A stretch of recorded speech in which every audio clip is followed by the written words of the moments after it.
प्यारे बच्चों, नमस्ते। मैं हूँ आपकी हिंदी अध्यापिका रेड्डी राजेश्वरी। आज मैं रविन्द्रनाथ टैगोर से रचित आत्मत्राण कविता का दूसरा भाग पढ़ाने आई हूँ।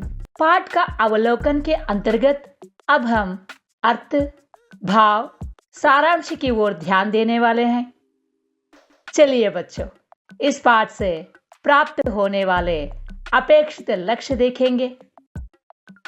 अपेक्षित लक्ष्य: रविन्द्रनाथ टैगोर के गीत को स्वयं पढ़कर गीत के भावों से जुड़ने तथा नए शब्दों का ज्ञान प्राप्त कर सकेंगे। कविता के भाव को अपने शब्दों में मुखरित कर सकेंगे। स्वनिर्मित प्रश्नों का उपयोग करके सहपाठियों का मौखिक साक्षात्कार कर पाने में सक्षम हो सकेंगे। उच्चारण संबंधी त्रुटियों और शब्द उच्चारण की समस्या को दूर कर सकेंगे। भाषा के विविध प्रकारों की पहचान कर सकेंगे और पढ़ते समय उपसर्ग और प्रत्ययों के अर्थ को समझकर अंतर स्पष्ट कर सकेंगे। चलिए बच्चों, कविता की ओर ध्यान दीजिए। विपदाओं से मुझे बचाओ, यह मेरी प्रार्थना नहीं। विपदाओं से मुझे बचाओ, यह मेरी प्रार्थना नहीं। केवल इतना हो करना मैं, केवल इतना हो करना मैं, कभी न विपदा में पाऊं भय। दुख ताप से व्यथित चित्त को ना दो सांत्वना नहीं सही।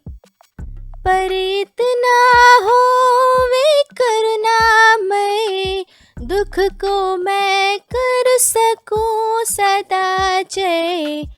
कोई कहीं सहायक ना मिले, तो अपना बल पौरुष ना हिले। हानि उठानी पड़े जगत में, लाभ अगर वंचना रही। तो भी मन में ना मानो क्षय, तो भी मन में ना मानो क्षय। कविता के पहले 3 पंक्तियों की ओर ध्यान दीजिए। विपदाओं से मुझे बचाओ, यह मेरी प्रार्थना नहीं। केवल इतना हो करुणामय, कभी ना विपदा में पाऊं भय। विपदा, विपदा का अर्थ होता है विपत्ति, मुसीबत। प्रार्थना, प्रार्थना का अर्थ होता है विनती, विनय।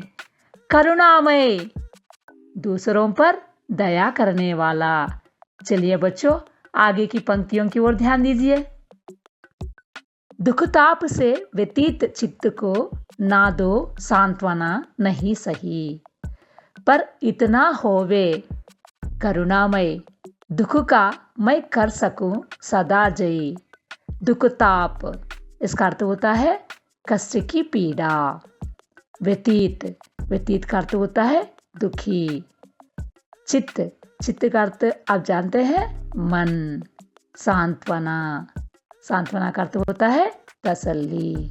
चलिए बच्चों, आगे की पंक्तियों की ओर ध्यान दीजिए। कोई कहीं सहायक ना मिले, तो अपना बल पौरुष ना हिले।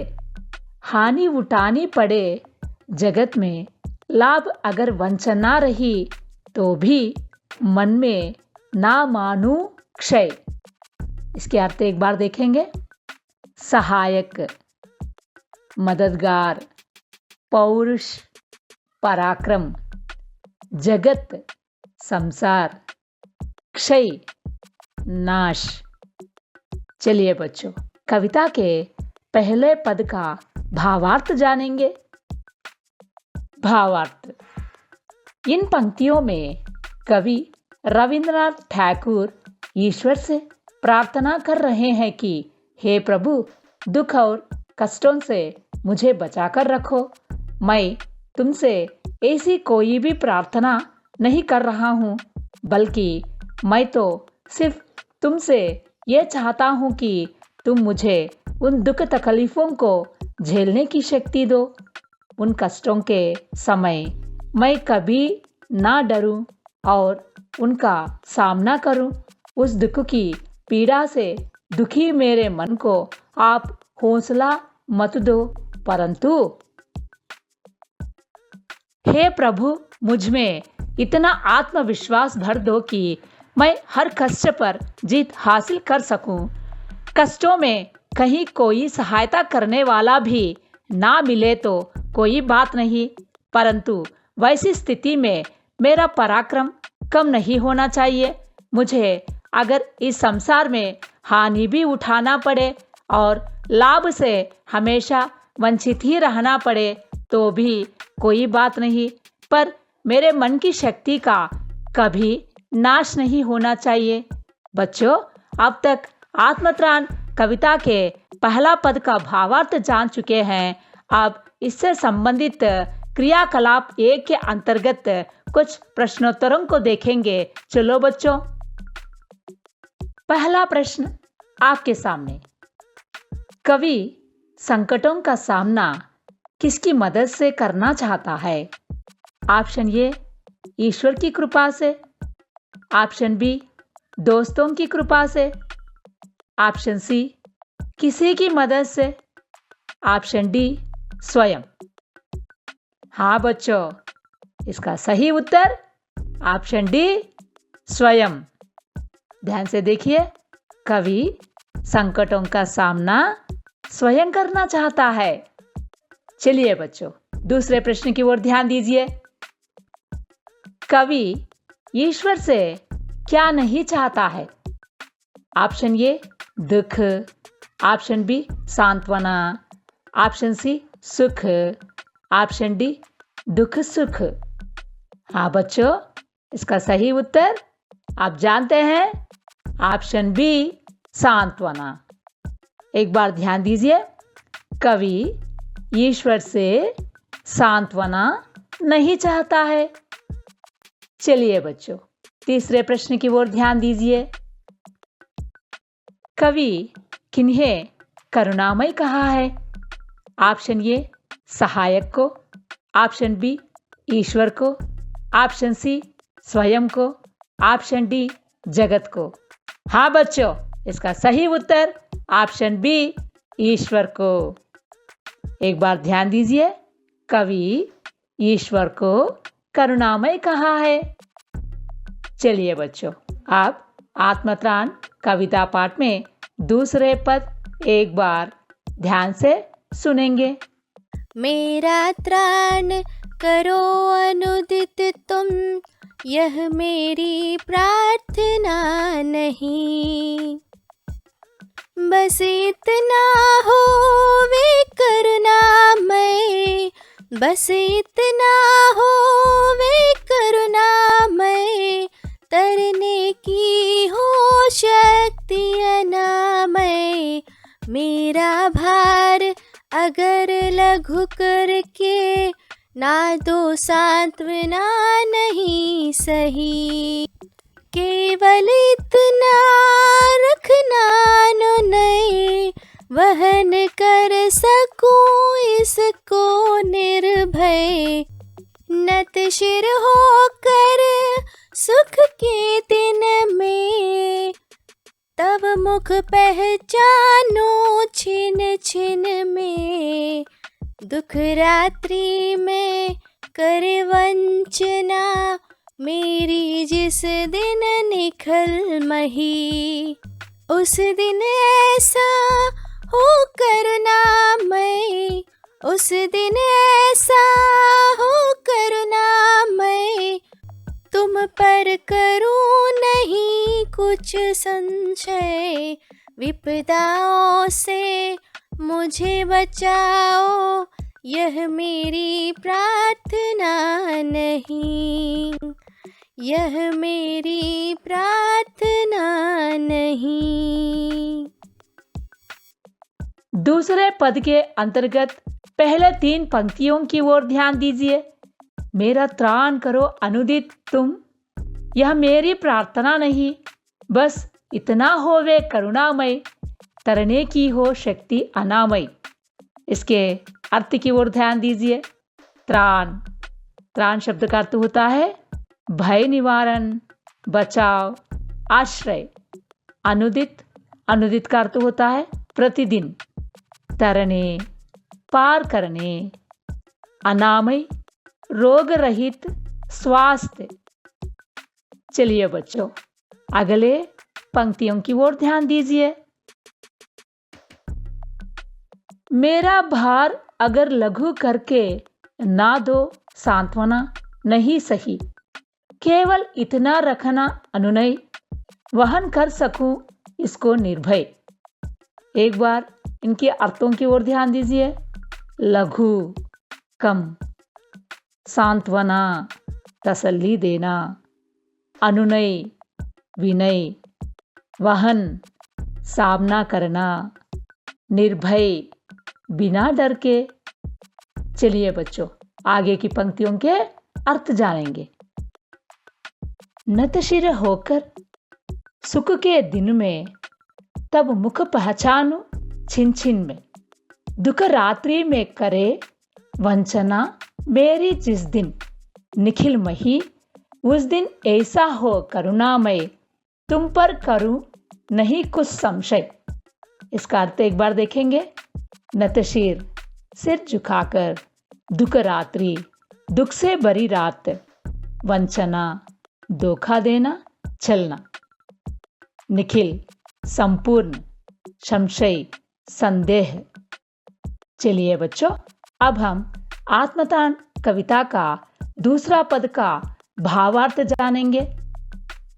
इन पंक्तियों में कवि रविंद्रनाथ ठाकुर ईश्वर से प्रार्थना कर रहे हैं कि हे प्रभु, मेरी आपसे यह प्रार्थना नहीं है कि आप प्रतिदिन मुझे भय से दूर रखें। आप केवल मुझे निरोग अर्थात स्वास्थ्य रखें, ताकि मैं अपनी शक्ति के सहारे इस संसार रूप सागर को पार कर सकूं। मेरे कष्टों के भार ही कम ना करे और न ही मुझे तसल्ली दो। आपसे केवल इतनी प्रार्थना है कि मेरे अंदर निर्भयता भरपूर डाल दे, ताकि मैं सारी परेशानियों का डटकर सामना कर सकूं। सुख के दिनों में भी मैं आपको एक क्षण के लिए भी अर्थात हर क्षण आपको याद करता रहूं। दुख से भरी रात में भी अगर कोई मेरी मदद ना करे तो भी मेरे मन में आपके प्रति कोई संदेह ना हो, इतनी मुझे शक्ति देना। चलिए बच्चों, दूसरे भाग से संबंधित प्रश्नोत्तरों को जानेंगे। विपत्ति पड़ने पर कवि क्या चाहता है? ऑप्शन ए, ईश्वर द्वारा कृपा। ऑप्शन बी, सुख। ऑप्शन सी, विपदाओं से बचाना। ऑप्शन डी, विपत्ति से ना डरना। हाँ बच्चों, इसका सही उत्तर ऑप्शन डी, विपत्ति से ना डरना। एक बार ध्यान दीजिए। विपत्ति पड़ने पर कवि विपत्ति से ना डरने की बात कह रहे हैं। अब चलिए बच्चों, दूसरे प्रश्न की ओर ध्यान दीजिए। अनामय का अर्थ क्या है? ऑप्शन ए, स्वास्थ्य। ऑप्शन बी, हिम्मती। ऑप्शन सी, सहायक। ऑप्शन डी, बीमार। हाँ बच्चों, इसका सही उत्तर आप जानते हैं, ऑप्शन ए, स्वास्थ्य। अनामय का अर्थ है स्वास्थ्य। चलिए बच्चों, और एक प्रश्न की ओर ध्यान दीजिए। कवि परमात्मा से क्या प्रार्थना करता है? ऑप्शन ए, कवि चाहता है कि परमात्मा उसे सांत्वना के 2 शब्द कहे। ऑप्शन बी, कवि परमात्मा से प्रार्थना करता है कि उसके दुखों को कम कर दे। ऑप्शन सी, कवि परमात्मा से दुखों पर विजय प्राप्त करने की शक्ति के लिए। ऑप्शन डी, उपरोक्त सभी। हाँ बच्चों, इसका सही उत्तर ऑप्शन सी, कवि परमात्मा से दुखों पर विजय प्राप्त करने की शक्ति के लिए। चलिए बच्चों, इस कविता को और एक बार मधुर स्वर में सुनेंगे। विपदाओं से मुझे बचाओ, यह मेरी प्रार्थना नहीं। विपदाओं से मुझे बचाओ, यह मेरी प्रार्थना नहीं। केवल इतना हो करना मैं, केवल इतना हो करना मैं, कभी न विपदा मैं पाऊं भय। दुख ताप से व्यथित चित्त को ना दो सांत्वना नहीं सही। पर इतना हो वे करना मैं, दुख को मैं कर सकूं सदा जय। कोई कहीं सहायक ना मिले, तो अपना बल पौरुष ना हिले। हानि उठानी पड़े जगत में, लाभ अगर वंचना रही। तो भी मन में न मानो क्षय, तो भी मन में न मानो क्षय। मेरा त्राण करो अनुदित तुम, यह मेरी प्रार्थना नहीं। बस इतना हो वे करना मैं, बस इतना हो वे करना मैं। तरने की हो शक्ति अनामय। मेरा भार अगर लघु करके, ना दो सांत्वना नहीं सही। केवल इतना रखना अनुनय, वहन कर सकूं इसको निर्भय। नत शिर होकर सुख के दिन में, तब मुख पहचानो छिन छिन में।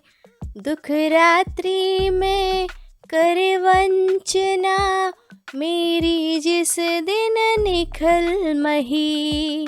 उस दिन ऐसा हो करना मैं, उस दिन ऐसा हो करना मैं।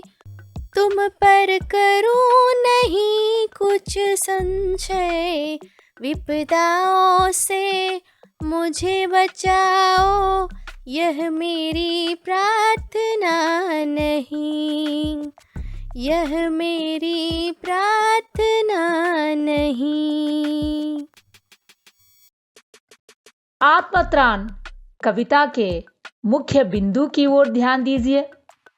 कवि रविंद्रनाथ टैगोर ईश्वर से प्रार्थना कर रहे हैं कि हे प्रभु, दुख और कष्टों से मुझे बचाकर रखो।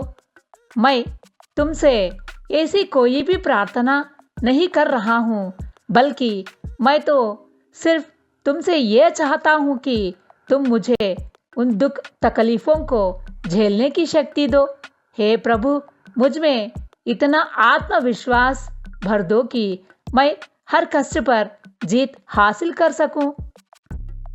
कष्टों में कहीं कोई सहायता करने वाला भी ना मिले तो भी कोई बात नहीं, परंतु वैसी स्थिति में मेरा पराक्रम कम होनी नहीं चाहिए।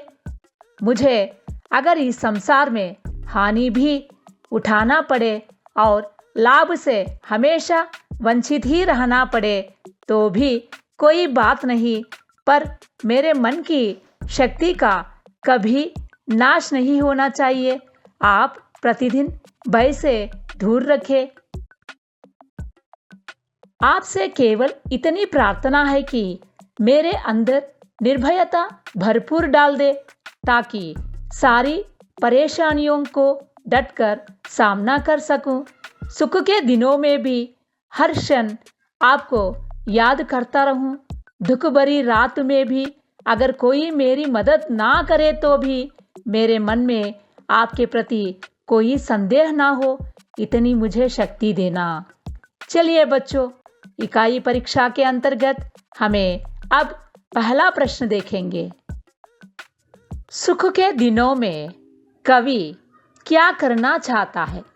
ऑप्शन ए भजन, ऑप्शन बी दूसरों को कोसना, ऑप्शन सी ईश्वर को स्मरण, ऑप्शन डी काम। हाँ बच्चों, इसका सही उत्तर ऑप्शन सी ईश्वर को स्मरण। एक बार ध्यान दीजिए, सुख के दिनों में कवि ईश्वर को स्मरण करना चाहते हैं। चलिए बच्चों, दूसरे प्रश्न की ओर ध्यान दीजिए। अपनी इच्छाओं की पूर्ति के लिए प्रार्थना के अलावा हम और क्या करते हैं? ऑप्शन ए मेहनत करते हैं, ऑप्शन बी दूसरों से प्रेरणा लेते हैं, ऑप्शन सी आत्मविश्वास पर भरोसा करते हैं, ऑप्शन डी सभी। हाँ बच्चों, इसका सही उत्तर आप खूब जानते हैं। हाँ, आप सही कहा, ऑप्शन डी सभी। अपनी इच्छाओं की पूर्ति के लिए प्रार्थना के अलावा हम मेहनत करते हैं, दूसरों से प्रेरणा लेते हैं, आत्मविश्वास पर भरोसा करते हैं। चलिए बच्चों, और एक प्रश्न आपके सामने। कवि किस पर जीत पाना चाहता है? ऑप्शन ए मन पर, ऑप्शन बी दूसरों के हृदय पर, ऑप्शन सी शत्रुओं पर, ऑप्शन डी दुखों पर। हाँ बच्चों, इसका सही उत्तर ऑप्शन डी दुखों पर। एक बार ध्यान दीजिए, कवि दुखों पर जीत पाना चाहता है। चलिए बच्चों, और एक प्रश्न आपके सामने। नतशिर होकर सुख के दिनों में से क्या आशय है? ऑप्शन ए सुख के दिनों में उसके मन में विनय का भाव बना रहे, ऑप्शन बी सुख के दिनों में कवि की गर्दन अकड़ जाए, ऑप्शन सी सुख के दिनों में कवि के मन में अहम भाव आ जाए, ऑप्शन डी उपयुक्त सभी। हाँ बच्चों, इसका सही उत्तर ऑप्शन ए सुख के दिनों में उसके मन में विनय का भाव बना रहे। चलिए बच्चों, और एक प्रश्न आपके सामने। कविता का केंद्रीय स्वर क्या है? ऑप्शन ए प्रार्थना और अनुनय, ऑप्शन बी दीनता और याचना, ऑप्शन सी दया और करुणा, ऑप्शन डी स्वाभिमान और आत्मविश्वास। हाँ बच्चों, इसका सही उत्तर आप जानते हैं, ऑप्शन डी स्वाभिमान और आत्मविश्वास। कविता का केंद्रीय स्वर स्वाभिमान और आत्मविश्वास है। चलिए बच्चों, और एक प्रश्न देखेंगे। कवि ने करुणामय किसे कहा है? ऑप्शन ए स्वयं को, ऑप्शन बी सहायक को, ऑप्शन सी ईश्वर को, ऑप्शन डी जगत को। हाँ बच्चों, इसका सही उत्तर आप खूब जानते हैं, आप सही कहा, ऑप्शन सी ईश्वर को। कवि ने करुणामय ईश्वर को कहा।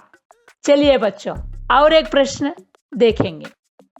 कवि किस स्थिति में दुखों पर विजय प्राप्त करना चाहता है?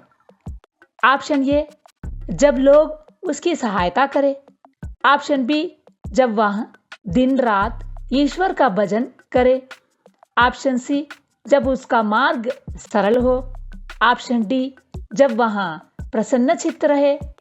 हाँ बच्चों, इसका सही उत्तर ऑप्शन सी जब उसका मार्ग सरल हो।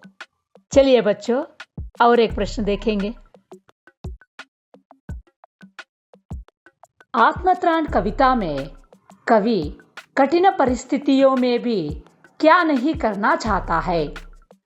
ऑप्शन ए जीतना, ऑप्शन बी हारना, ऑप्शन सी खुशी होना, ऑप्शन डी दुख मनाना। हाँ बच्चों, इसका सही उत्तर ऑप्शन बी हारना। अब इस पूरे भाग को आत्मसात कर चुके हैं, फिर बाद में मिलेंगे बच्चों। तब तक के लिए धन्यवाद।